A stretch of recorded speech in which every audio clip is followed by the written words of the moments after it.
Почти много често се фокусирам върху нещата, в които не съм добра, защото искам да ги преборя. С всяка тренировка анализирам поведението и резултатите си, давам оценка на възможностите си. Това е моят начин да научавам всеки ден нещо ново за себе си.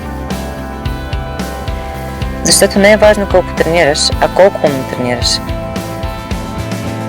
Adidas Adizero Boston 10 са обувки, които ми помагат да бъда ефективна. Дават ми комфорт и издръжливост, с които идват и по-добрите резултати. Да правиш нещо качествено, независимо дали в спорта или в живота, трябва да бъдеш гъвкав, спокоен и постоянен. Само тогава можеш да станеш по-бърз.